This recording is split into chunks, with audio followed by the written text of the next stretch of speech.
খালি কাজের বুয়া করলেই হবে নাকি? এই পর্যন্ত কতজন কাজের বুয়া রেখেছি গুনে দেখেছিস? শেষমেশ আমাদের উপকার তো হলোই না, বরং ঘরে যা জিনিসপত্র ছিল সব নিয়ে তারা চম্পট দিয়েছে। ঘরের সব জিনিসপত্র হারিয়ে এখন আমরা নিজেরাই ফকির হয়ে গেছি।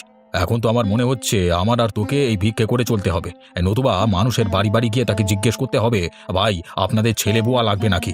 লাগলে বলেন, বাপ ছেলে মিলে কাজ করে দেবো। বুদ্ধিটা বেশ কাজের, মোটেও ফেলনা নয়।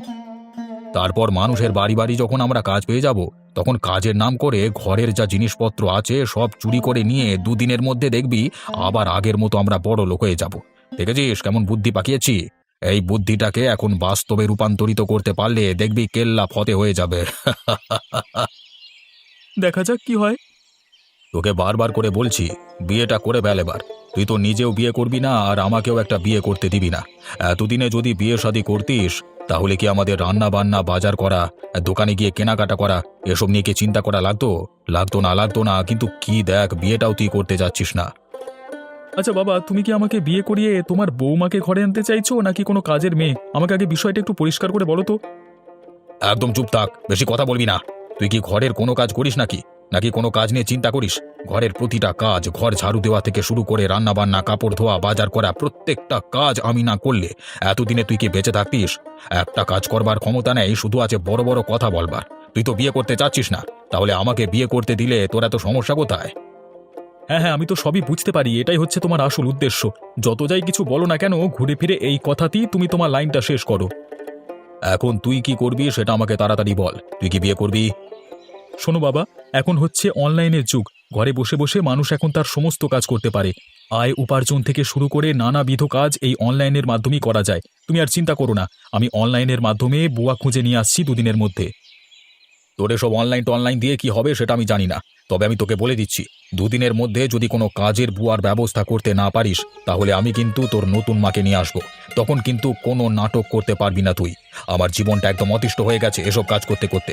জীবনের আনন্দ উল্লাস বলতে আমার কিছু অবশিষ্ট নেই। এভাবে কি আমি বেঁচে থাকতে পারবো নাকি? বাকি জীবনটা তুমি অবশ্যই আনন্দ উল্লাস করে কাটাতে পারবে বাবা। শুধু দুটো দিন কষ্ট করে একটু অপেক্ষা করো। আশা করি তোমার সব দুঃখের এবার অবসান হবে। দেখা যাক তুই কি করতে পারিস। আচ্ছা, দেখে নিও।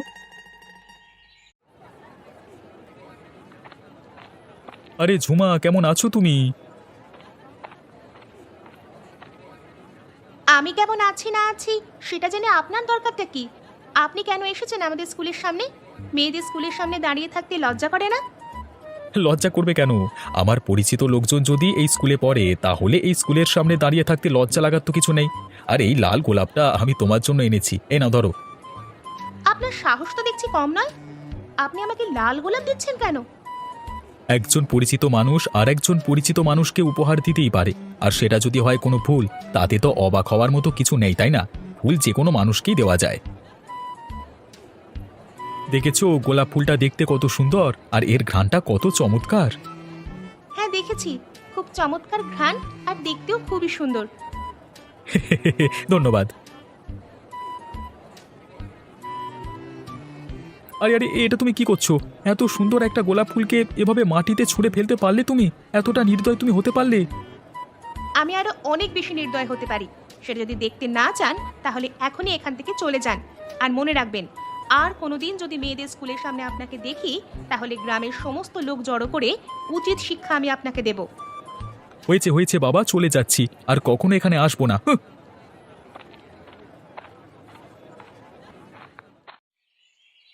কে বলেছিল তোকে মেয়েদের স্কুলের সামনে দাঁড়িয়ে থাকতে? তোর জন্য গ্রামের লোকজন আমার কাছে কত কথা শুনে গেল। কেন করতে গেছিলিস ওসব?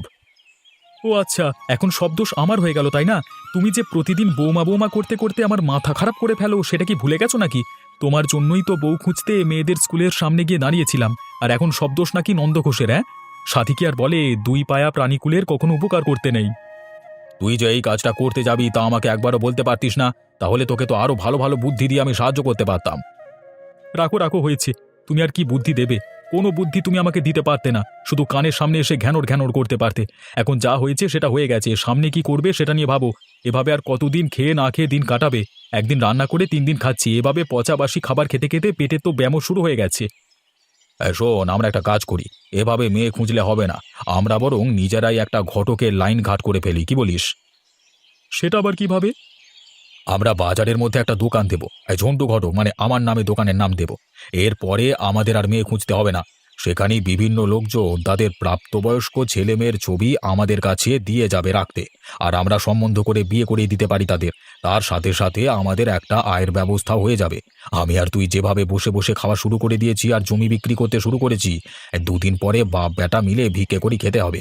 তাই এখন থেকে বিকল্প একটা আয়ের ব্যবস্থা করে রাখা যাক। সেটা না হয় বুঝলাম, কিন্তু শুরুটা করবে কিভাবে? আসলে আমাদের তো এ ব্যাপারে কোনো অভিজ্ঞতা নেই। একটা কাজে নামবার আগে তার সম্পর্কে ন্যূনতম জ্ঞান নিয়ে মাঠে নামতে হয়, তা না হলে বিপদে পড়ে যাব। তা আমরা যে ঘটকালি করতে যাচ্ছি এ বিষয়ে কি কোনো বইপত্র আছে নাকি? থেকে থাকলে নিয়ে আয়, আমরা কিছু পড়াশোনা করি। আচ্ছা, দেখি পাই কিনা। তাহলে এখন বড় বাজারের দিকে চল। একটা ভালো জায়গা দেখে দোকানটা নিতে হবে, যাতে পথে আসা যাওয়ার সময় পথচারীদের চোখে পড়ে। চলো চলো, তাই চলো।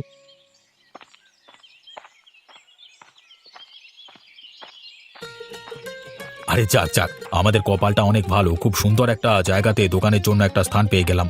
ওখান দিয়েই প্রতিদিন অনেক লোকেরাই তো আনাগোনা করে থাকে। আশা করি আমাদের ঘটকের ব্যবসাটা দারুণ জমে যাবে, কি বলিস? একদম ঠিক বলেছো বাবা।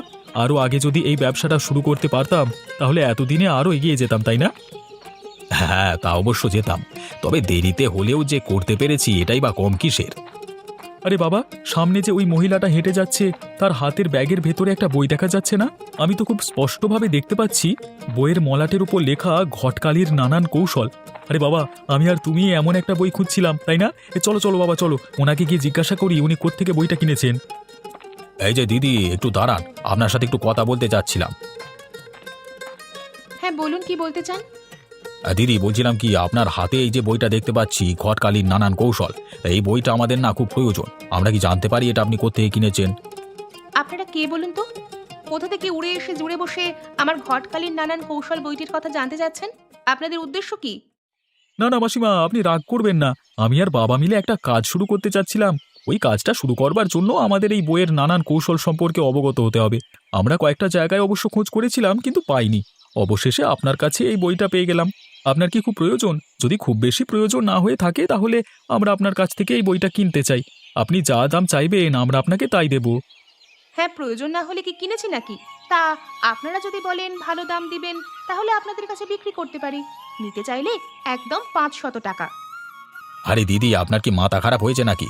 20-30 টাকা দামের একটা বই আপনি চাচ্ছেন 500 টাকায়? এই বইয়ের পাতা কি স্বর্ণ রূপা দিয়ে বানানো নাকি? দেখুন, আপনাদের সময়ের মূল্য নাই বা থাকতে পারে, তবে আমার সময়ের যথেষ্ট মূল্য আছে। আপনাদের সাথে এত আজে বাজে কথা বলার সময় আমার নেই। আপনারা বলেছেন আমি যা দাম চাইবো তাই দিবেন, তাই আমি 500 টাকা চেয়েছি। নিতে না চাইলে নেবেন না। আমি আসছি, কেমন? আরে মাসিমা, এতটা উত্তেজিত হবার কোনো দরকার নেই। আমি আপনাকে 500 টাকাই দিচ্ছি, এই নিন। হুম, ঠিক আছে, বইটা রেখে দিন। আমি তাহলে সামনে আগাচ্ছি।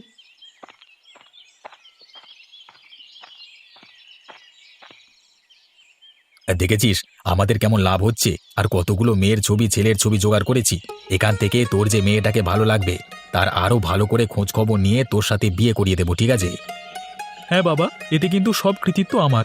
আমি ওই মাসিমার কাছ থেকে বইটা যদি না কিনে দিতাম আর তুমি যদি সকল কৌশল জানতে না পারতে তাহলে কি আর এত উন্নতি করতে পারতে? ও আচ্ছা, তাই নাকি? তা আমার দোকানে এ পর্যন্ত যত খরিদ্দার এসেছে তাদের সবাইকে আমি জোগাড় করেছি। তুই কি বলতে পারবি যে একজন খরিদ্দার তুই জোগাড় করতে পেরেছিস? সেটা তো পারিসনি। বসে বসে চা খাচ্ছিস আর বড় বড় কথা বলছিস। জোগাড় করতে পারিনি করব, এতে এত তাড়াহুড়া করবার কি আছে? আর সন্ধ্যা তো হয়ে আসছে, তাড়াতাড়ি চলো বাড়িতে চলে যাই। শীত তো চলে এসেছে, প্রচুর ঠান্ডা বাতাস বইছে, আর গায়ে তো সবসময় শীত একটু বেশি পড়ে। তুই পাশে রতনের দোকান থেকে আমার জন্য এক কাপ চা নিয়ে আয় তো বাবা। চাটা খেয়ে বাড়িতে চলে যাব।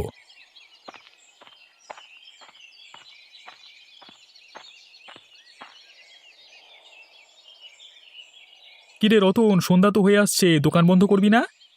আরে দাদা, দোকান বন্ধ করে কি আর করব? বাড়িতে গিয়ে তো একা একাই থাকতে হবে। তার চেয়ে এখানে বসে আছি, লোকজন আসছে, চা জল খাচ্ছি, এটাই তো ভালো লাগছে। এভাবে করে আর কতদিন কাটাবি?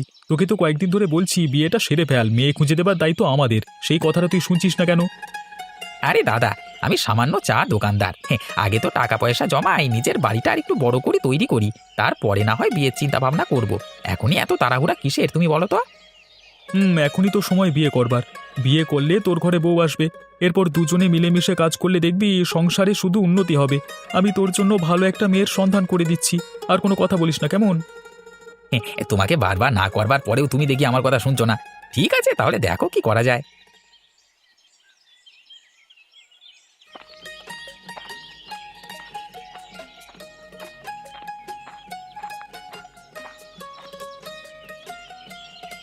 শীতের সকালে এমন মিষ্টি রোদে হাঁটাহাঁটি করতে খুব ভালো লাগে, তাই না বাবা?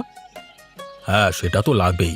আমার তো এখন চিন্তা হচ্ছে, হাঁটাহাঁটি করবার পরে ঘরে গিয়ে বসবার সাথে সাথে যদি কেউ সকালে নাস্তাটা খেতে দিত, তাহলে কতই না ভালো লাগতো। থাক থাক, চিন্তা করো না। দোকান থেকে পাউরুটি তো কিনেছি, এখন শুধু একটা ডিম ভাজা করে নেব, তাহলেই হয়ে যাবে। হ্যাঁ হ্যাঁ, তোর এসব ছাতার মাথা আর কতদিন ধরে যে খাবো জানি না, জিভের স্বাদ একদম নষ্ট হয়ে গেছে।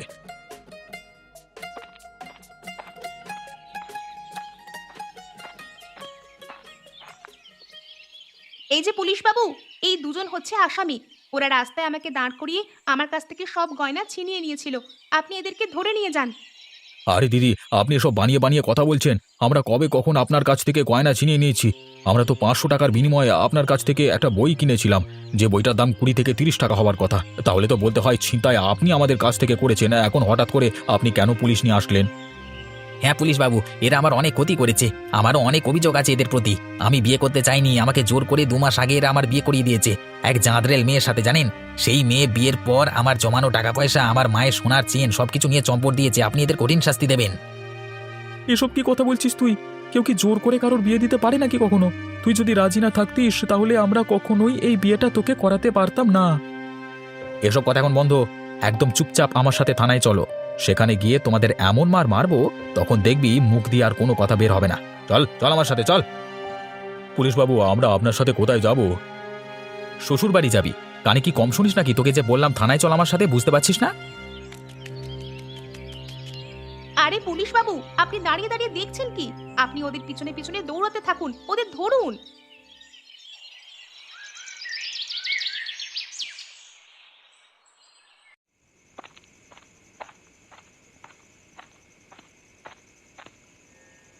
বাবা, ঘরের ভেতরে যেতে আমার খুব ভয় লাগছে। ঘরের ভেতরে যাওয়ার সঙ্গে সঙ্গে যদি পুলিশ এসে আমাদেরকে ধরে নিয়ে যায় তাহলে কি করব? এত শীতের মধ্যে এভাবে আর কতক্ষণ আমরা জঙ্গলে গিয়ে লুকিয়ে থাকতাম বলো? শীত সহ্য করতে না পেরে বাড়িতে আসলাম, কিন্তু মোটেও সাহস পাচ্ছি না ঘরের ভেতরে যাওয়ার। আমার মাথায় একটা বুদ্ধি এসেছে। একটা কাজ করি, চল আমরা বাপ বেটা মিলে মাটি খুঁড়ে মাটির নিচে লুকিয়ে থাকি। এই শীতে এভাবে বাইরে বাইরে থাকলে আমরা এমনিতেই মারা যাব। মাটির নিচে কি করে থাকবো বাবা? কথা না বলে ঘর থেকে কোদাল বের করে নিয়ে আয়, তারপরে তোকে বাকিটা বুঝিয়ে বলছি।